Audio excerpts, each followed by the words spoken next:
जब डॉक्टर सोहेल ने मुझसे कहा कि भाई ये एक टॉपिक है और उस पर करना है, प्रेजेंटेशन करनी है, तो मुझे हमेशा जब भी रमज़ान आता था तो एक जो प्रेजेंटेशन से स्टार्ट होती थी उसमें सबसे ज़्यादा डायबिटीज़ पे जोर होता था। और बहरहाल ये एक है, लोगों ने ज़्यादा उस पर कॉन्सेंट्रेट किया और हम जितने भी नेफ्रोलॉजिस्ट हैं उसमें हमारी काहली भी है कि हमने इस पर बहुत ज़्यादा एड्रेस नहीं किया। ये नहीं कि दुनिया में इस पर काम नहीं हुआ, थोड़ा बहुत ज़रूर हुआ है, लेकिन बहुत ज़्यादा गाइडलाइंस या प्रोटोकॉल्स की सूरत में कोई चीज़ वाज़े तौर पे सामने नहीं आई है। लेकिन जो चीज़ें अवेलेबल हैं वो मैं आपसे शेयर करना चाहूँगा आज की प्रेजेंटेशन में, ताकि कम से कम एक जनरल आइडिया ज़रूर हो कि अगर कोई किडनी डिसीज़ के साथ पेशेंट आता है तो हमें उसको कैसे अप्रोच करना चाहिए और हम उसको क्या एडवाइस कर सकते हैं अपनी कैपेसिटी में। रिगार्डिंग किडनी डिसीज़ की बात करें तो एक बहुत जनरल सी क्लासिफिकेशन जो मैंने यहाँ पे रखी है कि अब पहले होता था acute renal failure, chronic renal failure, अब ये टर्मिनोलॉजीज़ ख़त्म हो चुकी हैं। अब हम बात करते हैं एक्यूट किडनी इंजरी, जिसमें कोई भी किडनी इंजरी जो एक्यूटली हुई है वो, या क्रॉनिक किडनी इंजरी डिसीज़ जिसको हम CKD कहते हैं, ठीक है, या इन दोनों का कॉम्बिनेशन के पहले से कोई CKD चल रहा है और उसके ऊपर सुपर इम्पोज्ड AKI हो गया। फॉर एग्जांपल एक पेशेंट है जिसका क्रिएटिनिन 3 पे स्टेबल रहता है और उसके बाद उसको सुपर इम्पोज्ड AKI हो जाए और फिर वो 5-6 तक क्रिएटिनिन चला जाए और फिर वो वापस रिवर्स होके 3 पे आ जाए, तो this is called AKI on CKD। तो ये 3 टर्मिनोलॉजीज़ हैं। एक प्योर AKI ये है कि you have normal renal function और उसके बाद फिर वो सडन रीनल डिसफंक्शन हुआ और फिर बैक टू नॉर्मल चीज़ें होंगी। अच्छा, जब आप इसको देखते हैं तो बिल्कुल आसान सा रीनल डिसीज़ से रिलेटेड जो पहली चीज़ है कि अगर एक्यूट किडनी इंजरी है और रीनल फंक्शंस रोज़ाना के बेसिस पे फ्लक्चुएट कर रहे हैं, ठीक है, तो सिंपल एडवाइस है बेटर नॉट टू फास्ट, रोज़े नहीं रखने, ठीक है। दीन में इजाज़त भी मौजूद है इस चीज़ की, और इसमें क्योंकि डे बाय डे जो डायनेमिक्स हैं डिसीज़ की वो चेंज हो रही होती हैं, इनटेक आउटपुट चेंज हो रही होती है, यूरिन आउटपुट चेंज हो रही होती है, ठीक है, और तो उसमें इट्स क्लियर एडवाइस कि जब AKI मिल जाए या AKI ऑन CKD मिल जाए, यानी कोई एक्यूट कंपोनेंट मिल जाए, तो फिर एडवाइस यही होनी है कि नहीं, इस वक्त तो जब तक आप ETN से बाहर ना आ जाएं या आप AIN से बाहर ना आ जाएं, it's better not to fast. Individualize approach होती है। बहुत सारे मरीज़ बेहतरी की तरफ जब आ रहे होते हैं तो किसी स्टेज पे उनको इजाज़त भी दी जा सकती है, लेकिन एक जनरल रूल के तौर पे इसको फॉलो करना चाहिए। नाउ कमिंग टू इसमें सबसे इम्पॉर्टेंट चीज़ जो है वो यही है कि ट्रेंड ऑफ रीनल फंक्शन। हम लोग बहुत ज़्यादा कंसर्न हो जाते हैं जब किसी का क्रिएटिनिन बढ़ा हुआ होता है, एक जो जनरल कॉन्सेप्ट है, लेकिन उससे कहीं ज़्यादा इम्पॉर्टेंट ये है कि उसके क्रिएटिनिन की डे बाय डे का ट्रेंड क्या है। अगर उसका क्रिएटिनिन 3 है और पहले 1 महीना पहले भी 3 था और 2 महीना पहले भी 3 था, डजेंट मैटर, लेकिन उसका क्रिएटिनिन आज 0.9 है, कल 1.5 है और परसों 2.5 है, दैट इज़ मोर वरीसम, ठीक है, जिसको गौर से देखने की ज़्यादा ज़रूरत है। तो trend is always more important than the absolute value in isolation. खैर, coming to the chronic kidney disease. अब क्रॉनिक किडनी डिसीज़ में 2 तरह की डिसीज़ेज़ हैं। एक वो डिसीज़ेज़ हैं जिसमें रीनल फंक्शंस नॉर्मल हैं। फॉर एग्जांपल स्टोन डिसीज़ है, ठीक है, हो सकता है किडनी फेलियर ना हो, क्रिएटिनिन नॉर्मल हो, नेफ्रोटिक सिंड्रोम्स हैं, ठीक है, या किडनी ट्रांसप्लांट का पेशेंट है, ट्रांसप्लांट हो गया, अब नॉर्मलाइजेशन ऑफ रीनल फंक्शन है, नॉर्मल फंक्शन के साथ चल रहा है। दूसरी तरफ वो डिसीज़ेज़ हैं जिसमें क्रॉनिक किडनी डिसीज़ भी है और रीनल डिसफंक्शन भी है। इसीलिए मैंने आपको ये कहा कि शुरू में, प्रेजेंटेशन के शुरू में, कि CRF का वर्ड अब यूज़ नहीं होता, क्योंकि it's not about failure, it's about the kidney disease. कोई भी डिसीज़ जो कि क्रॉनिक हो वो इसमें आती है। Proteinuria and nephrotic syndrome comes under the definition of CKD, और ये सारी डेफिनेशंस पिछले 10 साल में KDIGO ने और KDOQI ने सारा रिवाइज़ किया है और नेट पे इजीली अवेलेबल है। तो बहरहाल ये 2 ग्रुप हैं, आपको अपने मरीज़ को इन 2 में से किसी एक में बहरहाल क्लासीफाई करना है, ठीक है, और करने के बाद जो एक्चुअल डर होता है, जो मैंने देखा है कि जो फास्टिंग का फियर है कि क्या हो जाएगा गुर्दे के साथ, वो फियर जो है ना वो बेसिकली 2 तरह का होता है। ठीक है। बास को ये फेयर होता है कि जी डिहाइड्रेशन हो जाएगी, ठीक है। और उसी तरफ साथ में हम लोग ये भी बोल रहे होते हैं यार किडनी फेलियर है, यूरिन आउटपुट कम है। तो ये दो मुतज़ाद बातें, ठीक है, दोनों बातें अपनी जगह सही हैं। किडनी फेलियर में यूरिन आउटपुट कम भी हो सकती है, किडनी फेलियर में क्रॉनिक किडनी डिसीज़ में पॉलीयूरिया भी हो सकता है, ठीक है। लेकिन अमूमन जो एक मिसकॉन्सेप्ट है कि जो हमारे अल्फाज निकल रहे होते हैं वो ये निकल रहे होते हैं जी किडनी फंक्शन तो अच्छा नहीं है, यूरिन आउटपुट कम है, लेकिन साथ में ये भी डर है कि जी रोज़ा रखने के लिए कहेंगे तो डिहाइड्रेशन हो जाएगी। तो जिसकी यूरिन आउटपुट कम है तो उसके तो डिहाइड्रेशन के चांसेस भी कम हैं।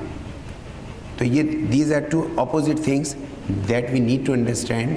हाँ, लेकिन इसमें जो चीज़ समझने की है कि अगर यूरिन आउटपुट कम है, फॉर एग्जांपल डायलिसिस पेशेंट है या क्लोज टू डायलिसिस है, तो उसमें चांसेस ऑफ फ्लूइड ओवरलोड ज़्यादा है, चांसेस ऑफ पल्मोनरी एडिमा ज़्यादा है, ठीक है।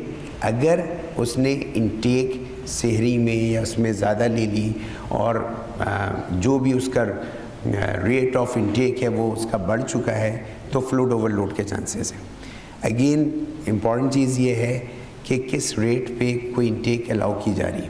सिमिलरली जो हार्ट डिसीज़ के पेशेंट्स हैं, ठीक है, उनमें भी ये इशू है। जो दूसरी तरफ पेशेंट्स हैं जिनमें हमने डायूरेटिक्स दिए हुए हैं, ठीक है, या जो पॉलीयूरिक पेशेंट्स हैं CKD के, उनमें है चांसेस ऑफ डिहाइड्रेशन के हो सकते हैं। बहरहाल जो एक ये जनरल फियर ऑफ फास्टिंग है, जब मैं आगे आपको चीज़ें बताऊंगा जो अवेलेबल रिकमेंडेशंस हैं तो ये चीज़ क्लियर हो जाएगी।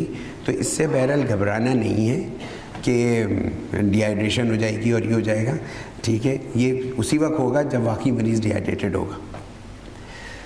जो मोस्ट क्रिटिकल असेसमेंट अगर मैं बात करूं तो जो आपने करनी है मरीज़ की वो है टोटल बॉडी वॉल्यूम की असेसमेंट। जब हम टोटल बॉडी वॉल्यूम की बात करते हैं तो इसका मतलब ये कि ओवरऑल पेशेंट का वॉल्यूम स्टेटस क्या है। आप उसको हाइपोवॉल्यूमिक कहेंगे, आप उसको यूवॉल्यूमिक कहेंगे, या आप उसको हाइपरवॉल्यूमिक कहेंगे। This is single most critical clinical assessment. इसमें से किसी एक में आपने मरीज़ को बिठाना है और ये भी हमें पता है कि तीनों एक साथ हो नहीं सकते, इनमें से दो भी एक साथ नहीं हो सकते, ठीक है। तो ये हमारी मिस जजमेंट होती है कि अगर हम इसमें क्लासीफाई नहीं कर पाते। इसके बाद जो इम्पॉर्टेंट चीज़ है कि उस वॉल्यूम स्टेटस के साथ उसका जो डेली इनटेक है वो कितना है और डेली आउटपुट कितना है। अगर हमारे पास इन तीन चीज़ों के सवाल के जवाबात मौजूद हैं और हम इसको क्लासीफाई कर सकते हैं तो we are in a much better position to give a proper advice to the patient. मैंने शुरू में कहा प्रेजेंटेशन के कि इट्स मोर अबाउट इंडिविजुअलाइजेशन। अब इंडिविजुअलाइज करना, हर मरीज़ का ये स्टेटस डिफरेंट होगा। जो कार्डियक पेशेंट्स हैं उनका स्टेटस डिफरेंट होगा, ठीक है। जो नेफ्रोटिक्स हैं उनका पेशेंट ये स्टेटस डिफरेंट होगा, ठीक है। कुछ मरीज़ डायूरेटिक्स पे होंगे, उनकी यूरिन आउटपुट ज़्यादा रखी गई होगी, ठीक है, और कुछ मरीज़ नहीं होंगे, उनकी यूरिन आउटपुट कम होगी। तो ये एक असेसमेंट है जो आपको करनी है और इसके ऊपर, क्योंकि इस सवाल के ऊपर आगे का जवाब आना है। दूसरी चीज़ जो आपने बहुत इम्पॉर्टेंट देखनी है मेडिकेशन हिस्ट्री, और मेडिकेशन में भी ख़ास करके टाइमिंग, क्योंकि जो लोग BD डोजेस पे होते हैं, 12 अर्ली डोजेस पे होते हैं, उनको कन्वर्ट करना रमज़ान में ज़्यादा आसान है। जो फास्टिंग में सुबह में लेते थे वो अब अफ्तार में लेंगे, और जो रात में लेते थे वो हम सहर में लेंगे। तो इट्स द ईजीएस्ट थिंग। जो लोग TDS में थे, दिन में 3 दफ़ा लेते थे, उनके लिए चीज़ें थोड़ा सा डिफ़िकल्ट हो जाती हैं क्योंकि क्लोज़ हो जाता है। फिर उसके बाद जो डोज की इम्पोर्टेंस है और टाइप ऑफ ड्रग्स कौन सी हैं, एस इनहिबिटर्स हैं या नहीं, डायूरेटिक्स हैं कि नहीं, वो दवाएं जो कि किडनी डिसफंक्शन को, मैं इसको किडनी डिसफंक्शन भी नहीं कहूँगा, मैं कहूँगा सीरम क्रिएटिनिन को बढ़ाती हैं। क्योंकि जो एस से आपको सीरम क्रिएटिनिन बढ़ता हुआ नज़र आता है या डायूरेटिक्स से बढ़ता हुआ नज़र आता है, वो basically because of the change in the haemodynamics, it's not because of the change in the kidney function. तो बहरहाल ये दो असेसमेंट जो मैंने आपको बताई, ये आपको करनी है, मेडिकेशंस की भी और वॉल्यूम स्टेटस की भी। Now coming to the guidelines. जब हम गाइडलाइंस की बात करते हैं किडनी में, अब सबसे जो बड़े फोरम्स हैं they are KDIGO, kidney disease improving global outcome, जो कि ISN international society of nephrology के ने बनाया, और उसके बाद यूरोपियन बेस्ट प्रैक्टिस गाइडलाइंस हैं, वो भी बहुत सारी जगहों पे मौजूद हैं, anaemia, CKD, mineral bone disease, और फिर ऑस्ट्रेलियन गाइडलाइंस हैं, कैनेडियन गाइडलाइंस हैं। इनमें से किसी गाइडलाइन में फास्टिंग और रमज़ान का तज़किरा नहीं है, और मुश्किल भी है, हो भी नहीं सकता। जो वाहिद लिटरेचर अवेलेबल है that is from the DaVita kidney care. अब डेविटा किडनी केयर क्या है? DaVita kidney care is one of the largest you can say organisations in the United States, जो कि कोई तकरीबन 2000 से ज़्यादा डायलिसिस सेंटर्स वहाँ पे चला रही हैं, और more than 200 dialysis centre across the world चला रही हैं। और this is one of the DaVita kidney care, जो कि जिनके साथ अब अल्हम्दुलिल्लाह इंडस की भी एसोसिएशन काफ़ी ज़्यादा हो गई है, और उनके गाइडलाइंस वगैरह मौजूद हैं। तो उन्होंने इस पर काफ़ी काम किया सरप्राइजिंगली, और उन्होंने जो मैं आपसे गाइडलाइंस अभी आपको दिखाऊंगा कि उन्होंने बहुत क्लियर इसकी कुछ रिकमेंडेशंस बना के दी हैं, और ये सिंपल नेट पे अवेलेबल है। डेविटा किडनी केयर आप लोग डालें और आपको अवेलेबल मिल जाएगा। उसमें रमज़ान के सारे सेक्शन भी हैं, जिसमें जो 2-3 बातें इन्होंने कही हैं। नंबर 1 अगेन वही है एक्यूट किडनी फेलियर, कि इसमें फास्टिंग को उन्होंने डिस्करेज किया है, AKI में डिस्करेज किया है। नंबर 2 स्टेज 3-4 पेशेंट CKD के, मतलब क्रॉनिक किडनी डिसीज़ जिसमें GFR 60 से कम हो चुका है और 30 या 15 से ऊपर है, तो उसमें दे आर, इन्होंने कहा है कि they are of at greater risk, लेकिन it has to be individualised. इसके बाद मैं आपको जब लिटरेचर्स 2-1 दिखाऊंगा तो आपको ये चीज़ और क्लियर हो जाएगी। तीसरी बात जो इन्होंने कही है एंड स्टेज डायलिसिस पेशेंट की, वो वेग है। वो वेग इस तरह से कि उन्होंने कहा है कि it's up to their physician, आप उनसे कंसल्ट करें, डाइटिशियन से कंसल्ट करें, और फिर उसके हिसाब से फ़ैसला करें। फिर डाइट के बारे में इन्होंने अच्छी खासी गाइडलाइंस दे दी हैं। वो गाइडलाइंस उन्होंने बिल्कुल क्लियर ये कर दी हैं। उन्होंने इनकरेज किया है कि आप मील्स को अपनी 3 मील्स ही रखें, मिडनाइट में भी रखें। जो कैलोरी इनटेक्स है उनको आप बढ़ाएं, क्योंकि कैलोरी आपको नॉर्मल लोगों के मुकाबले में शायद ज़्यादा चाहिए हो, ठीक है। सॉल्ट को, लार्ज अमाउंट ऑफ सॉल्ट को अवॉइड करें, क्यों, ताकि ब्लड प्रेशर कंट्रोल का इशू ना हो। लार्ज अमाउंट्स ऑफ पोटेशियम को कंट्रोल करें, क्योंकि ऑलरेडी CKD में ये सबको पता है कि जी हाइपरकैलेमिया हो सकता है, तो हम स्पेशली डेट्स वगैरह में अच्छा खासा पोटेशियम होता है, तो उसको कंट्रोल किया जाए। और लार्ज अमाउंट ऑफ फास्फोरस को, जो कि डाइटरी प्रोडक्ट्स में, डेयरी प्रोडक्ट्स में होता है, और दूध दही वगैरह में, उसको भी कंट्रोल किया जाए। ये 3-4 बातें उन्होंने न्यूट्रिशन से रिलेटेड नेट पे मौजूद हैं और उनकी वेबसाइट्स पे मौजूद हैं। इसके अलावा उन्होंने फर्दर हीमोडायलिसिस पेशेंट्स के अंदर जो गाइडलाइंस दी हैं, ये कि जी बिल्कुल जब वो कंसल्ट करें और डायलिसिस रखें के लिए, रोज़े के लिए जाएं या फास्टिंग के लिए जाएं, तो उनको 2-3 चीज़ों का ख्याल रखना है कि उनको कैलोरी इंटेक ज़्यादा चाहिए, और कैलोरी मोस्टली प्रोटीन से आनी चाहिए, नॉट फैट से नहीं आए, कार्ब से नहीं आए, कार्बोहाइड्रेट से नहीं आए, ठीक है। और फाइबर रिच फूड्स उनको यूज़ करनी चाहिए। ये जनरल चीज़ें हैं, ठीक है, जो कि डायलिसिस पेशेंट्स को वैसे भी हम लोग इनकरेज करते हैं। इसके अलावा जो ड्रिंक्स हैं, ड्रिंक्स में इन्होंने डिस्करेज किया है, और कैफ़ीन रिलेटेड जितने भी ड्रिंक्स हैं उनको डिस्करेज किया है, क्योंकि इससे थर्स्ट बढ़ती है। अगर आपने देखा हो तो ये डाययूरेटिक्स होते हैं, और यूरिन आउटपुट इससे ज़्यादा हो जाता है, तो फिर हीमोडायनेमिक्स चेंज होने का डाउट होता है। दूसरी चीज़ इसी में इफ्तार से रिलेटेड हीमोडायलिसिस पेशेंट्स में अगेन उन्होंने 2-4 बातें इंपॉर्टेंट कही हैं कि जो वाटर इनटेक है उसको कैसे एडिक्वेटली कंट्रोल करना है, ठीक है। स्वीट्स को, और स्वीट्स का जो इनटेक है उसको कंट्रोल करना है। स्वीट, अब ये जनरल बातें हैं, इनमें से कोई स्पेसिफिक, कोई ऐसी ख़ास चीज़ नहीं है जो कि रूटीन CKD पेशेंट्स में नहीं की जाती, ठीक है। जो जनरल CKD पेशेंट्स में जो न्यूट्रिशन की एडवाइस है वही एडवाइस की जाती है। अब कमिंग टू, ये तो बात हुई गाइडलाइंस की।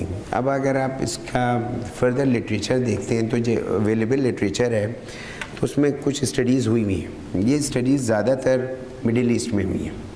सऊदीया में बहुत सारी स्टडीज़ हुई हैं और ज़्यादातर Saudi journal of kidney disease and transplant में वो पब्लिश भी हुई हैं, कुछ यूएई वगैरह में हुई हैं और कुछ इजिप्शियन स्टडीज़ हैं।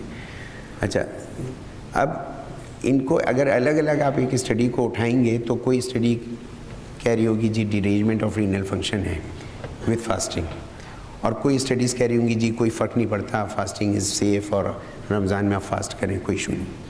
ठीक है, 2 मेटा एनालिसिस अवेलेबल हैं अब तक जो मिले हैं, जिसमें इन्होंने इन सारी स्टडीज़ को क्लब किया है।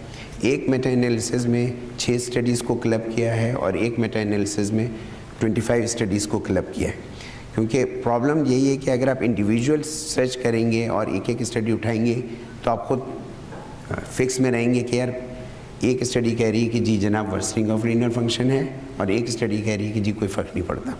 तो जो पहला मेटा एनालिसिस, अच्छा दोनों मेटा एनालिसिस एक इटालियन साहब है उन्होंने किया है। मज़े ये बात है, जो इटालियन यूनिवर्सिटी में काम करते हैं उनका मुश्किल से एक नाम है निकोले बरगाजी। ठीक है, इन्होंने किया। एक स्टडी पब्लिश हुई थी 2014 या 15 में, आई थिंक 2015 में, International Journal of Nephrology and Renovascular Disease में, Ramzan fasting and CKD and does. इनका मोटिव ये था कि ये देखा जाए कि एस्टिमेटेड जीएफआर में रियली कोई चेंज आता है या नहीं आता है।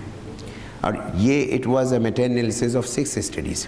इन 6 स्टडीज़ में आप ये तो खैर नज़र नहीं आ सकेगा इतनी दूर से।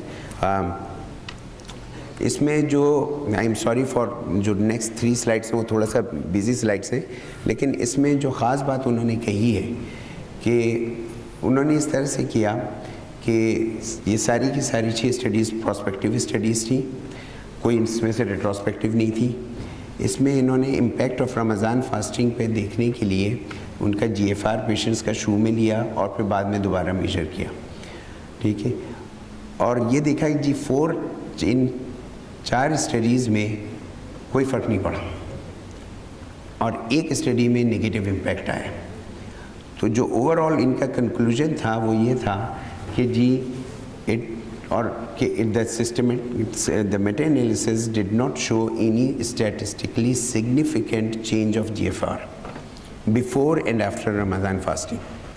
तो it is one of the known meta-analysis जो कि मौजूद है और जिसमें क्लियर है कि जी ये चीज़ें, और जो कंक्लूजन उनका था, ठीक है, वो ये था कि, और उसकी वर्डिंग्स में उन्हीं की वर्डिंग्स जो पब्लिश हुई हुई मैं रिपीट करना चाहूँगा। In conclusion, if stable patients' eagerness to fast should be taken into account and even encouraged, since spiritually plays a key role in CKDs. Patients who feel more actively involved in their religious activities and are less depressed and isolated. They experience better quality of life outcomes and health status. तो this is something जो मैंने इसको as it is copy paste करके मैंने कहा कि this is something जो कि एक इटालियन ग्रुप है जिसने ये सारे मेटा एनालिसिस किया है और उसके बाद उन्होंने ये कंक्लूजन दिया है। तो दिस इज़ समथिंग जो कि देखनी है। दूसरा जो मेटा एनालिसिस है वो 25 स्टडीज़ का है, वो भी सेम ग्रुप का है।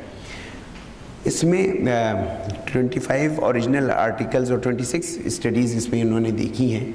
और मैं जस्ट इसका वॉल्यूम अगर आपको बताऊं, इसमें ट्रांसप्लांट पेशेंट्स भी थे, कोई 460 प्लस ट्रांसप्लांट पेशेंट्स थे। उसमें उन्होंने देखा और उन्होंने ये देखा कि कोई इम्यूनोसप्रेशन मेडिसिन्स की लाइक साइक्लोस्पोरिन और जो दूसरी इम्यूनोसप्रेसिव ड्रग्स हैं उनके लेवल्स पे कोई फ़र्क नहीं पड़ता। सिमिलरली 1200 से ज़्यादा पेशेंट्स यूरोलिथियासिस के थे, किडनी स्टोन्स के थे। क्लब करके मैं बता रहा हूँ जी 26 स्टडीज़ के अंदर। इसके अंदर भी इन्होंने देखा कि हाँ, अगर एडिक्वेट इनटेक आउटपुट को मेंटेन किया जाए और प्रॉपर एडवाइस दी जाए तो क्रेटिनिन पे कोई फ़र्क नहीं पड़ता। मैंने आपको शुरू में कहा था कि अगर आपने वॉल्यूम को सही से मेजर कर लिया है, वॉल्यूम को सही से एसेस कर लिया है, तो then you are not in trouble. लेकिन अगर आपने वॉल्यूम को सही से एड्रेस नहीं किया है और पेशेंट पॉलीयूरिक है या डायूरेटिक्स में है या डिहाइड्रेटेड है, then you may face problem. ठीक है, लेकिन आपने उसको एडिक्वेटली हाइड्रेटेड रखा है। हाँ, एक इशू है इन दोनों मेटा एनालिसिस में, उसमें भी 6 में से 4 स्टडीज़ कोल्ड सीज़न की हैं। और इधर भी 26 में से कोई 14 या 16 स्टडीज़ ये भी कोल्ड सीज़न की। तो हॉट सीज़न में प्रॉपरली इसको रन नहीं किया गया है, तो इसलिए उनकी जो रिकमेंडेशन फाइनल है वो इससे ज़्यादा अभी आगे नहीं गई है। और वो कंक्लूजन में ये लोग भी सब आखिर में यही लिखते हैं कि जी we need to have proper guidelines and protocols after having, कि हम प्रॉपरली स्ट्रक्चर ट्रायल्स करें और देखें कि क्या जो इन्होंने इस मेटा एनालिसिस का वो दिया है, इसमें भी वही बातें हैं कि जी किडनी ट्रांसप्लांट के जो पेशेंट्स हैं वो आराम से रख सकते हैं रोज़े, यूरोलिथियसिस वाले रख सकते हैं, लेकिन उसमें उनको इनटेक आउटपुट को देखना होगा, ठीक है। और अगेन जो थर्ड पॉइंट है वो यही कोल्ड और हॉट सीज़न वाला है। जो लास्ट एक लिटरेचर में आपसे रिव्यू करना चाहूँगा, ये क्रॉनिक किडनी जर्नल है जो कि पहले एनडीटी होता था, यूरोपियन एसोसिएशन का one of the known journals जो कि है, उसमें ये पब्लिश हुआ है। और ये है fasting during the month of Ramzan, ठीक है, among patients with CKD, renal and cardiovascular outcomes. This is one area कि जहाँ सीकेडी के साथ आपको कोरोनरी आर्टरी डिसीज़ मिल गई तो फिर कॉशियस हो जाने की ज़रूरत है।